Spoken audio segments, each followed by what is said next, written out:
unboxing this beautiful book by Taschen brings a smile to my face. The drawings by K. Rasmus Nielsen, crafted in the 1920s, are nothing short of stunning.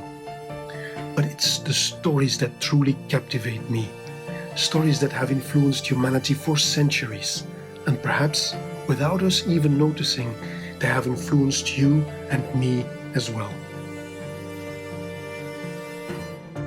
Among the many tales that were told through the ages, one collection stands out, and it's called the Arabian Nights, also known as the stories of 1001 Nights. We all know the genie from the Disney movie Aladdin. You might also know the story of Ali Baba and the 40 Thieves. Both can be found in this famous story collection of the Arabian Nights, but their current forms are far from the original versions. That is because these stories were passed down orally, and naturally they evolve with each retelling. One important characteristic of these stories is precisely that they refuse to be defined in a fixed frame.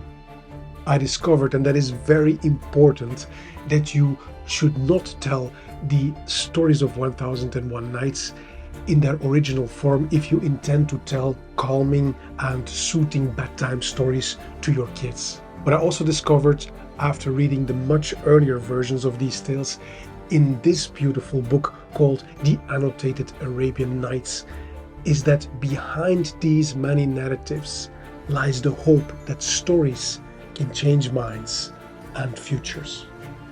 They are not just a great form of entertainment, they actually challenge your way of thinking and demand reflection. In this episode, I want to talk about these tales. They are admired for many centuries, are deeply rooted in the Arabic culture, and are truly a gift to all of humanity. And I think that you and I should continue to share this gift. Welcome back to Bold Books and Bones. The origins of the 1001 Nights are pre-Arabic. They can be traced back to the literary cultures of India and Persia. One reference is the ancient Indian story collection written in Sanskrit called Panchatantra. The text is from about the 3rd century BCE. Additionally, the names of some of the main characters and other features of these stories suggest a clear Persian influence. The next thing we know is that the earliest known appearance of Shahrazad, who is the main character of the stories of 1001 Nights, in an Arabian text was found in a manuscript fragment from the 9th century. In this fragment we can read that her sister asks her the fabulous question to tell stories about the excellencies and shortcomings, the cunning and stupidity, the generosity and greed, and the courage and cowardice that are in man. What I found intriguing about the history of the Arabian Nights is that it was mainly an oral tradition stretched over centuries. But then, in the early 18th century, Antoine Galland, a French Orientalist and archaeologist, translated the stories of 1001 Nights from a 15th century Arabic manuscript into French. Although he is widely recognized as the person who brought the Arabian Nights to the West, only very recently, in the early 2000s, a manuscript in the Vatican Library was discovered that sheds an important new light on the work of Galland. I tell you more about it later in this episode. Now back to the story. Around 1704, Antoine Galland published the first volume of the 1001 Nights, and it was an instant success. And because of it, many translations in different languages followed. In these times we would say that his book went viral. This moment of translation into French was crucial. Because of it, these wonderful Arabian stories were finally launched into the Western world and have since had an almost unrivaled influence on world literature and on popular culture. Some of the remarkable authors who claimed to be influenced by the Arabian Nights include James Joyce, Charlotte Bronte, Charles Dickens, Edgar Allan Poe, Voltaire, Gabriel Garcia Marquez, and even Richard Feynman. The last one received the Nobel Prize in Physics in 1965 and stated that the Arabian Nights had an important influence on his problem-solving approach. So this short historical overview of the Arabian Nights underscores once more how human stories can transcend borders and centuries, influencing countless people from all cultures and from all walks of life, and even influence some of our most profound thinkers. Another notable example is Voltaire, the famous and influential philosopher of the Enlightenment era.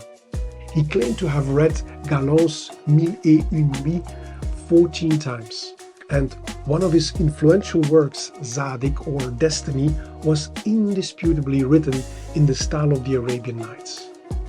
He did this because by letting his story unfold in a Middle Eastern context, Voltaire found an indirect way to critique the European society, the politics, and the religious institutions of his days without risking to be punished for it.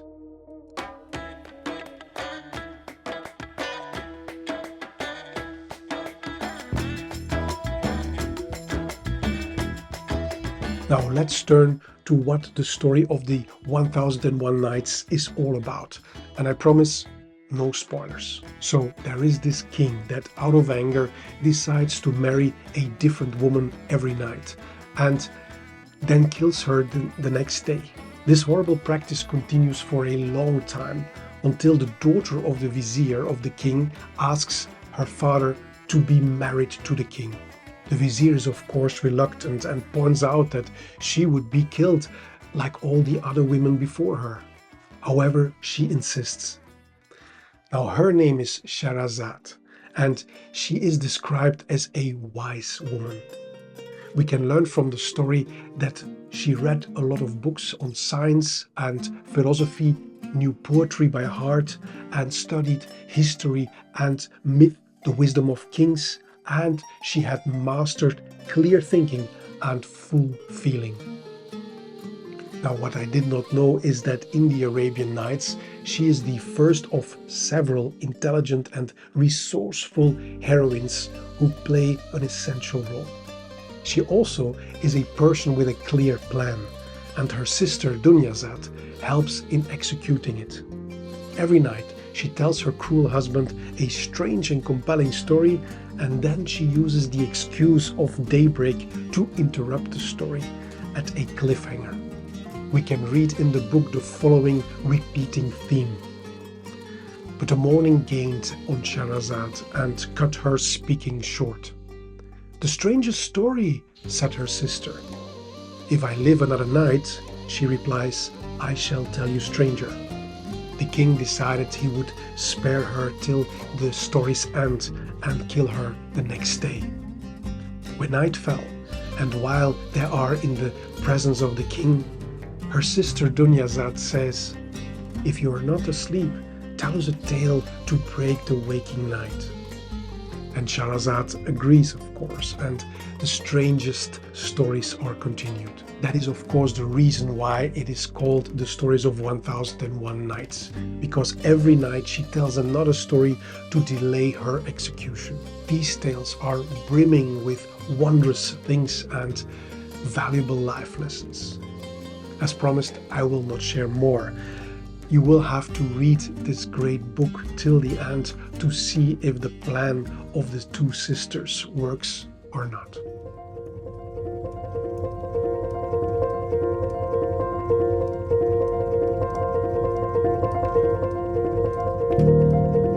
Now, why are these stories so great? Well, one of the things I found remarkable is the way many of them are structured. It is so cleverly done. It are actually stories within stories. For example, there is the story of the fisherman and the genie. The main story is about a fisherman who finds a genie that is caught in a jar. A genie is a supernatural being that possesses magical powers and can appear in various forms. They are even mentioned in the Quran. Now, once a genie is released, he threatens to kill the fisherman. So the fisherman is astonished and tries to trick the genie back into the jar. This story then transitions into a second story called The Tale of King Yunan and the Wise Duban, which then unfolds into a third story, The Tale of King Sinbad and the Falcon, that evolves into a fourth story called The King's Son and the Goal. Then we go back to the main story of the fisherman and the genie, and then the story takes a completely different turn and we end up with a fifth story called The Tale of the Enchanted Prince. Each time the story is cut short by the breaking of the day and Shahrazad's promise to tell more if she lives another day. And all this happens without the reader losing his sense of continuity or interest. So the Arabian Nights weaves a rich and intricate tapestry of tales that keeps you captivated and eager for more. No wonder so many storytellers and writers to this day use them as a source of inspiration.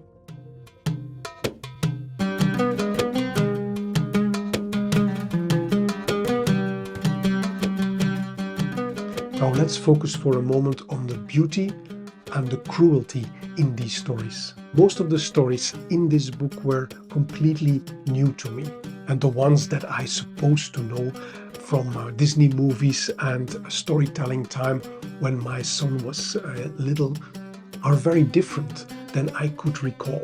For example, the story of Sinbad the Sailor. There are actually two Sinbads in that story. I had no idea. There is a rich man, that is Sinbad the Sailor, and a poor man with the same name, who has to do hard labor work to survive. It is described that he maintained himself by carrying things on his head. Now both of them meet and a nice bond grows between the rich and the poor man. That idea of two men who meet, have the same name but different fortunes in life, I found already captivating. Now, during the story, some situations are expressed through beautiful poetry. For example, during the sixth voyage of Sinbad the Sailor, where he is in deep trouble again and he fears for his life. At that very moment, he states that he did as the poet said. And it goes like this: quit the sight of harm, leave the house to mourn its builder. Nothing lost, there will be other homes, no second you. Do not worry what the nights may bring, despair will end. If your life is set to stop somewhere, you will die there. Do not entrust your mission to another but your soul, your truest friend. Next to these beautiful moments, we also find violence and cruelty in these original stories. That is why I mentioned earlier that you better buy a modern adaptation of these stories when you want to read them to young children. The same is actually true for the original stories of the Grimm brothers that we are much more familiar with in the West. I think we all know the story of the princess and the frog. And the version that you and I probably know is the one where the princess kisses the frog and he changed into a beautiful prince. However, we read in an earlier version from the 19th century that the princess was so fed up with the ugly frog that, and I quote, she snatched him up and hurled him with all her strength against the wall. Yet as he landed, he ceased to be a frog. You can see from this reproduction of the old drawing how the frog is smashed against the wall and then changes into a prince. So the question is, does a frog now turns into a prince via a kiss or by throwing it to a wall? Which story should we tell to our kids? And by the way, this example of cruelty is nothing compared to what you can find in some of the stories of the Arabian Nights.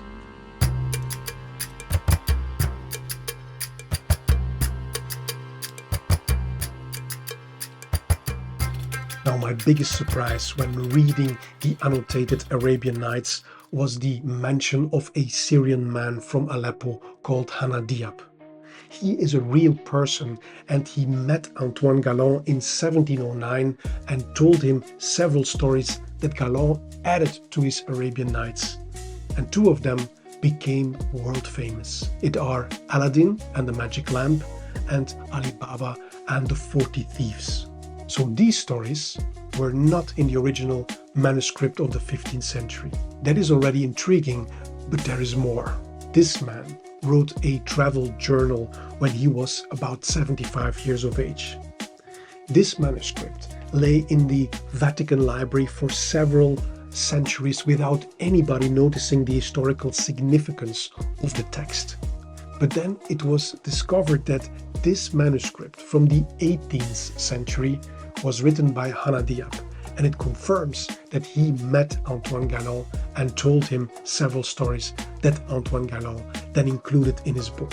That part is great, but what truly struck me was reading the entire book. It is called The Book of Travels. It is such a fascinating travel journal. I don't understand why it isn't more widely known or why his story was not yet adapted into a movie. We read in it that Hanna Diyab accompanied the Frenchman Paul Lucas as a translator on his journey from Aleppo in Syria to the court of Louis XIV in Versailles in France. It is such a cool story, and I love how through the eyes of Hanna Diyab, a man from the ancient city of Aleppo, we get an 18th century view on the Middle East and on France. His adventures are, to say the least, amazing, and the man that he accompanies, Paul Lucas, is an extraordinary personality. He was sent by the King of France to various parts of the Ottoman Empire to collect antiquities, manuscripts, coins, and other cultural significant artifacts. He had apparently knowledge of medicine, geometry, history, minerals, herbs, and more. Throughout the book, I got the feeling that Hanna Diyab was traveling with some kind of alchemist. At one point in the story, he even witnesses a dramatic event where Paul Lucas was deadly ill. And with his last strength, he saves his own life by drinking 3 drops of a mysterious potion that he carried with him. And the backstory of this potion makes you wonder what you just read. Paul Lucas claims, according to Hanna Diyab's story, that it were the drops from the elixir of life. This book is so entertaining and also historically interesting because of how Hanna Diyab describes his point of view on the world that he travels in. We can see from these maps in the English translation of the Book of Travels that his journeys were extensive, and we learn from the book that they were full of dangers. I think that Hanna Diyab is such a fascinating personality, and I found his Book of Travels from the 18th century a beautiful and captivating travelogue. The whole story of him meeting Antoine Galland is indeed also recorded, but it's just a small detail in his life story.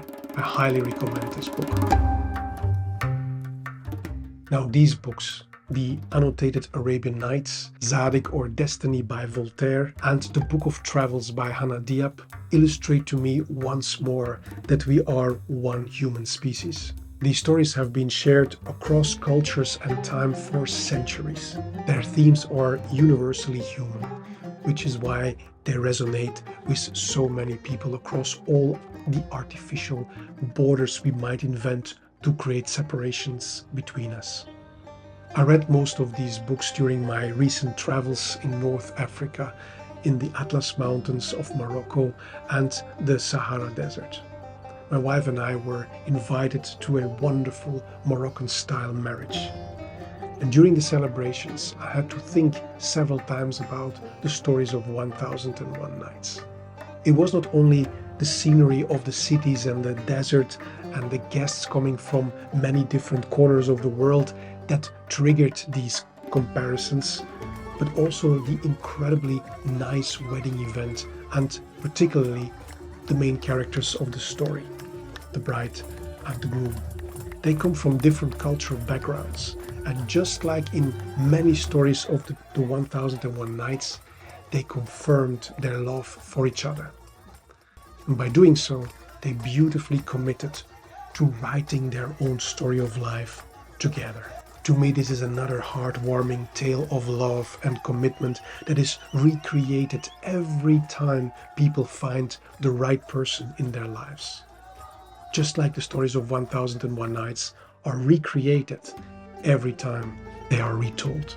My conclusion, therefore, is let's continue to share these beautiful and great human stories so we all can connect over them, and let's create new ones. Every day presents the opportunity to do so, because we need more unity and connection now more than ever.